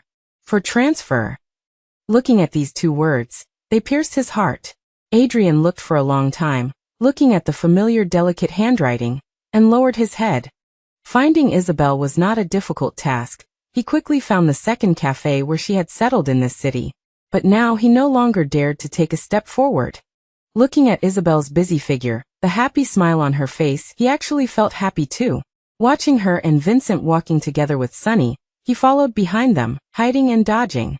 This, too, could be considered participating in their lives. But on the day Isabel walked out of the cafe and crossed the road to buy a small cake, he saw a car driving towards her on the road, the speed getting faster and faster. Adrian, watching the person and car about to collide, suddenly rushed out, pushed Isabel aside, and fell onto the road. All Adrian could hear was endless noise, the sound of car horns, the screams of the crowd. His consciousness only had a blank space. He had finally protected Isabel once. He didn't know how long had passed before he woke up again in the hospital bed. Anxiously, he wanted to find something beside the bed, but found it empty. Isabel didn't come to see him, but his bedside table was filled with supplements. Waking up means you're mostly fine. Fortunately, the car accident wasn't too serious and didn't injure any vital organs. The doctor looked at him, carefully giving instructions. Adrian wanted to say something, but in the end he couldn't control himself. Can Isabel come to see me? We will contact Ms. Isabel about this matter. If she has no objections, you can see her yourself. Adrian waited for a week, but still didn't see the person he wanted to see. However, on the day of his discharge he was greeted by Isabel and Vincent. They stood by his bed, and although there was a hint of displeasure, they took the initiative to speak. I'm very grateful you saved me, but that just means we're even. I don't want to mention anything about what happened before. After this, let's just go our separate ways and never meet again. Adrian got out of bed and wanted to grab Isabel's hand. How could he bear to go their separate ways from the woman in front of him? No, Isabel, I'm willing to do anything for you. I know you don't want to come back to my side now, I can wait. Vincent interrupted him. You don't need to wait. Isabel and I came here today not to see you, but to see the child in Isabel's belly. The word child exploded in his mind like a thunderbolt. Child. Adrian grabbed the corner of Isabel's clothes and pleaded. Isabel, tell me it's not true. How could you be pregnant? Isabel took a step back, stood beside Vincent, and hooked her arm around his, appearing particularly intimate. Vincent is right, I'm pregnant and the child is his. We'll be holding our wedding next week, and after that, we'll be a happy family. Adrian, give up. Although I don't know what happened between you and Lila, she also has your child in her belly. I hope you can treat her well. No. The child in her belly isn't mine at all. That child won't even survive to be born. All of it, is a scheme set up by Lila. We've all been deceived by her. Isabel showed no reaction after hearing this. You're the one who was deceived by her, because you're the one who did so many things to me because of her. You're the one who's regretting it now. Because of this matter, I was able to recognize a person, and was able to find my true happiness. Although it was painful, my ending is very complete. After saying that, she looked at Vincent, her beautiful eyes filled with tenderness. Seeing this scene, Adrian only felt a piercing pain in his heart. He failed to protect the woman in front of him, and failed to protect her. He suddenly remembered many years ago, when they were still naive teenagers. Isabel looked at him with the same expression. He looked at her seriously and told her, with me here, no one will be able to bully you in the future. But you can't protect me for a lifetime. I can. Isabel laughed. Will you always like me? Will you never change your mind and never do anything to hurt me? Adrian's expression was firm and serious, and he directly leaned in and kissed her lips. I won't. If I ever do such a thing, then you should never pay attention to me, and leave me alone forever. The words spoken back then, now seemed like a prophecy. He lost the girl he loved most, and it became a scar in his heart from then on. After Adrian was discharged from the hospital, he returned to the Caldwell family. He had been drinking heavily these days, locking himself in his room all day and refusing to come out. Until one day he suddenly opened the door to the basement and saw Lila in shackles, who had lost a lot of weight and seemed to be all skin and bones. Seeing Adrian, she crawled to his feet, kowtowing incessantly. I was wrong, Adrian. Let me go, I'll never do this again. I was wrong. Adrian kicked her away. Don't call me Adrian. Looking at that face similar to Isabel's, he pinched her chin tightly, as if trying to crush it with force. What? You really want to leave? Lila nodded, enduring the pain, tears welling up in her eyes. As long as you let me out, I can do anything, I swear. I will never disturb your life again. I will go far away. I beg you, young Master Hua. Adrian let go, nodded, his face gloomy. Okay, I can let you go. After saying that, he grabbed Lila and threw her into the back seat of the car, as if dragging her. Lila's mouth was stuffed with something, and her hands and feet were tied. Her eyes widened, and she felt extremely panicked. Adrian could let her out. So why didn't he just let her go directly, but instead took her away? Was this really the freedom she wanted? Watching the scenery outside the window constantly receding, until the familiar scenery became strange, Lila couldn't help but tremble. This wasn't letting her go, this was throwing her into the deep mountains and forests. When they reached their destination, Adrian opened the car door, and continued to push her forward. Before long, they saw a small wooden house. Adrian opened the door to the house. It was very empty inside, but there were many instruments of torture. The cloth in Lila's mouth was removed. Just as she was about to scream, several ragged men walked in behind her. They looked like they hadn't seen a woman in a long time, and they were excited and drooling when they saw Lila, their eyes full of light. Mr. Caldwell, can we really enjoy this woman as we please? Adrian nodded. It's up to you. Whoever has the most turns can come to me for a reward. As soon as he said that, these men pounced on Lila like starving beasts, and soon, they heard the sound of cloth tearing. She wanted to scream, wanted to stop them, but she couldn't move her hands and feet. Looking at Adrian, who was watching all this coldly not far away, Lila's voice trembled. Mr. Caldwell, I was wrong, let me go, I will never dare to do it again. This scream was drowned out by the panting of a group of men. Adrian quickly left the place, and hearing the intertwined sounds inside, Lila's painful cries, made him feel much better. Now that Isabel had a new life, perhaps he should really stop disturbing her life as she said. But the memories of the past always appeared in his mind from time to time, appearing in his dreams. He couldn't forget. Looking at the continuous high mountains not far away, Adrian's eyes gradually became dull. He still had things to do, and once he finished them, he would apologize to Isabel in another way. This kind of atonement was the only thing he could do.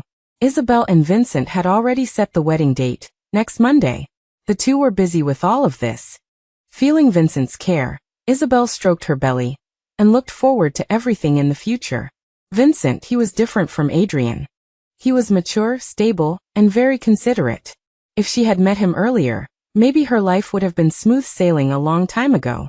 But it wasn't too late now.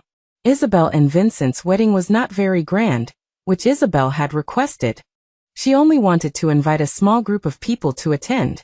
The most important thing about a wedding was the loving couple, and the people who sincerely blessed them. Vincent agreed. Although the wedding was small, none of the necessary rituals were missing. Isabel stood on the stage in a wedding dress, and Vincent was already in tears. He kept wiping his tears, looking at the woman who was about to become his wife. Groom, are you willing to take your bride, to have and to hold, from this day forward, for better, for worse, for richer, for poorer, in sickness and in health, to love and to cherish, till death do you part? Vincent nodded. Ido. Bride, are you willing to take your groom, to have and to hold, from this day forward, for better, for worse, for richer, for poorer, in sickness and in health, to love and to cherish, till death do you part? Adrian stood in the shadows, watching the couple. Isabel quickly gave an affirmative answer. Now the groom may kiss the bride. Vincent gently kissed Isabel's forehead, his expression affectionate and gentle. Adrian's heart ached. His mind was taken back to the scene of their wedding. Once upon a time he had also made such a promise to Isabel in front of this group of people, witnessed by friends and relatives. But he still failed to do it. He lost his girl. The girl who had been with him since adolescence. The guests soon dispersed, and Adrian appeared in front of the two. He took out his ancestral bracelet, which was a symbol belonging only to the Caldwell family's mistress. Isabel naturally refused. I appreciate you coming to bless us, but I don't want such a precious gift. Adrian rejected, put away the box, his expression full of regret. I didn't come with any malicious intentions. I just wanted to witness your wedding. I won't bother you again in the future. I hope your life gets better and better, and that the man beside you treats you as he did at the beginning. Isabel, holding Vincent's hand, said with a proud look, he will. Adrian quickly left as well. He went to many of the roads he used to walk with Isabel during their school days. They were once an enviable couple here. He came to the lake, feeling the cool lake breeze brush across his face, just like many years ago, when Isabel gently cupped his face. He left this world with a smile on his face. News of Adrian's departure quickly reached Isabel's ears. When she heard the news, she didn't have a single ripple of emotion. Vincent looked at Isabel. Adrian. Do you have no thoughts? Isabel chuckled. The past will fade with time. Hurts and being hurt will only leave traces in the river of time. But time will also smooth everything over. The person by my side now is you. Other people are irrelevant to me. Isabel gently comforted Vincent beside her, stroking her already slightly protruding belly. What do you think? Will our child be a little boy or a little girl? A little boy. I hope he can protect you like I do. Isabel laughed. I hope he has a carefree life, smooth sailing all his life. The sunlight shone on them. The scene at this moment was incredibly warm. Vincent squatted down, listening to the sound of the child in her belly, and gently placed a kiss on Isabel's forehead. Thank you for your hard work, my wife. In fact, many times, this simple happiness will last for a long time in memories. No matter when you think about it, it will unconsciously make you smile. That's what happiness means, isn't it? Being with the person you love, no matter what you do, you will feel happy. Isabel looked at Vincent's handsome profile, her eyes narrowing even more. At least now she is happy, isn't she?